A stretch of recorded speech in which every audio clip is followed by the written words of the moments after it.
What up, it's your boy, the Truth 31. Hit like, subscribe for all that DC goodness on your face, neck, and chest. And today, the character spotlight will belong to Superman. Not the Superman that we all know and love. No, no, no, no, no. This is the injustice Superman. This is the brutal Superman. This is the tyrant Superman. This is the Superman that the bloggers and critics think Zack Snyder's Superman is supposed to be or is. Because you know those fucking dorks.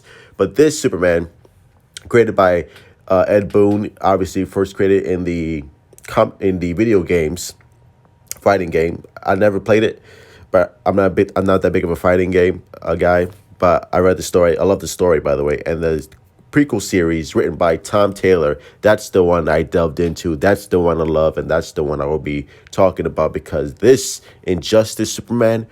Holy shit. Talk about a character that does not give a fuck. This guy is brutal. This really shows why Batman would be so afraid of Superman. This really shows how fucking Homelander is. If Homelander was transferred from the boys, was transferred into the DC universe, this is fucking Homelander. This is basically the origin story of Homelander. If Homelander was in the DC universe and Injustice, this would be it because this Superman, and the funny thing is, what I love about this character is obviously it starts out with the Superman that we all know and love, right? The Superman that does the right thing, that's with the Justice League of America, has a relationship with all the heroes. The people love him. He loves the people. And it really delves into the relationship between Batman and Superman and that whole dynamic between them. And it shows that there really are friends in this universe. Not only friends, but obviously, if you don't know, something tragic happens to Lois Lane. Lois Lane is pregnant with Clark's baby. Joker comes in, spouts throws a Joker toxin. I think it's fear gas from the Scarecrow. I don't know how the fuck he got that, but he throws fear gas as at Superman's face, and Superman sees Lois Lane as Doomsday. That's like his worst fear because obviously Doomsday killed him and he thinks he's gonna kill the world. So Superman's like, fuck that shit. I'm not gonna let this happen. I gotta kill Doomsday. Takes Doomsday, Lois, up into space and kills Doomsday, Lois. And once the fear toxin wears off, he sees that he just killed Lois. He just killed Lois and just killed his child, their child.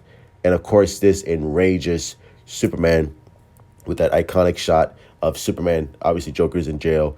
Superman breaks in and fucking plunges his fist into his all fucking arm into Joker's body and kills the Joker. And that starts the reign of Superman, the tyrant ruler of Superman. Because we all know the road to hell is paved with good intentions. And obviously, Clark starts out like, look, I did what I had to do. I had to kill this motherfucker Batman because you're too much of a pussy to do it. So I'm going to kill the criminals. I'm going to force law and order into this world and make the citizens see that you don't have to be afraid and that Superman is here, the Justice League is here, and of course the Justice League are portrayed as tyrant rulers. Not all of them, obviously. Batman and his band of heroes don't want to be a part of that.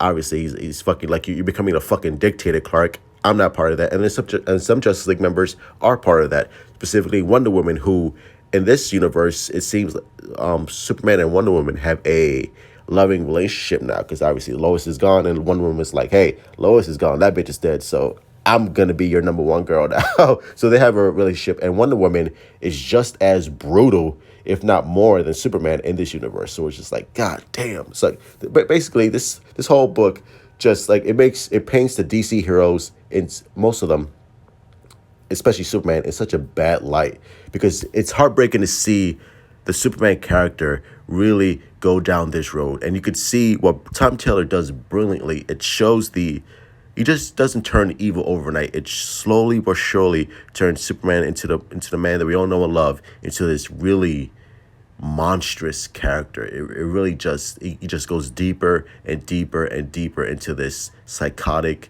rage or mindset. It's like, look, because he believes, like every good villain, he believes what he's doing is right. I'm doing this for the world. I'm doing this to make sure that what happened with Metropolis, because Metropolis gets nuked by the Joker. So Clark Kent, like, look, I'm gonna make sure that this never ever happens again. Like I said, the road to hell is paved with good intentions, and this really shows the descent into Superman just becoming more villainous than the actual villains in this story.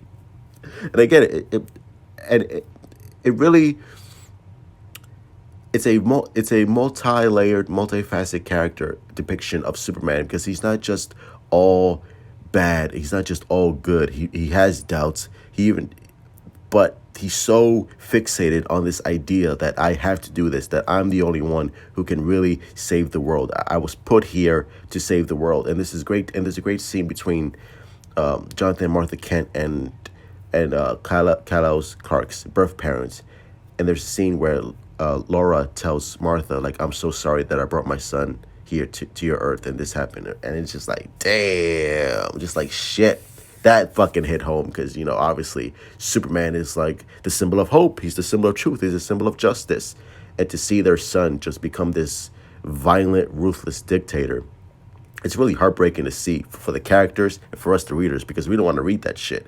And it's such and again, it puts Superman in a light that really that really shows what would happen if basically Superman just gave up his morals, gave up his ideals for the greater good, quote unquote. Because he thinks Superman, throughout this whole run, throughout this whole story arc, Superman thinks he's doing the greater good. I'm doing this for my family. I'm doing this for Lois. I'm doing this for the world, to keep world peace. But obviously, he's doing it in such a dictatorship manner and in a ruthless manner that it really makes him the villain of this story. And it's so heartbreaking to see because Superman has really done violent acts. I mean his acts throughout this book is really just like horrendous. First, he kills Green Arrow, fucking pummels him to death. He breaks Batman's back. He fucking heat visions an entire group of people in a stadium where they're led by Catwoman to like lead this revolt against Superman and his Justice League team. And he just like fucking burns every single one of them. He fucking kills Shazam. I mean, this motherfucker is no joke. It's awesome to see. Like, as morbid as it may sound, I'm just like, God damn, this shit looks cool. Like, I want to see Superman unhinged. This is Superman unleashed. Like, God damn, no F's given. Don't fucking ever put fucking milk in my cereal again, or I'll burn your fucking ass. This is the type of Superman that we're dealing with here, and it's great to see. And Tom Taylor is not afraid to show just the deep, horrendous acts that this character is just doing, and Tom Taylor is not afraid of showing Clark's morality just slowly but surely dwindling until there's like nothing left, until this motherfucker really is a sociopath, just like no F's given. And again, the whole relationship between him and Bruce is really fantastic stuff, starting out as brothers, teammates, and then ending out with bitter enemies and there's that climactic scene at the end where Superman just like sort of like breaks down. It's like, look, like you were my brother. You were supposed to be on my side, and yet you turned on me because I killed the Joker, because I killed the man you love, so to speak, going back and forth. Well, fuck that shit. And it really humanizes both characters. It really strips away, the godlike qualities to these characters and just makes them human in a one-on-one conversation. Like, yo, you couldn't fucking be there for me when Lois died, when my baby died, and yet you fucking turned on me because I killed the fucking Joker, something that you didn't have the balls to do. It's a really fascinating, layered, complex characterization of what Tom Taylor brings to Superman, to this Injustice Superman. So I highly recommend it. If you haven't read the Injustice books, my God, what are you doing? Put down the cereal, put down the remote, go to the local comic book store, support comic books, and pick up the Injustice series, because you will not regret it. It's dark, layered, complex, brutal, but also has tons of humor. That doesn't take away from the seriousness of what Tom Taylor is doing. So I highly recommend the Injustice Gods Among Us complete collection is available now. So go pick it up. And those are my thoughts. I'm ending the video right now. Hit like, subscribe, smash the like buttons for all more content of DCEU, the Truth 31, only one to bring you the truth of DC Comics, DC content, DC TV shows, DC movies, and all that DC good stuff all over your face, neck, and chest that you love so much. So anyway, more videos will be coming out shortly. Truth out.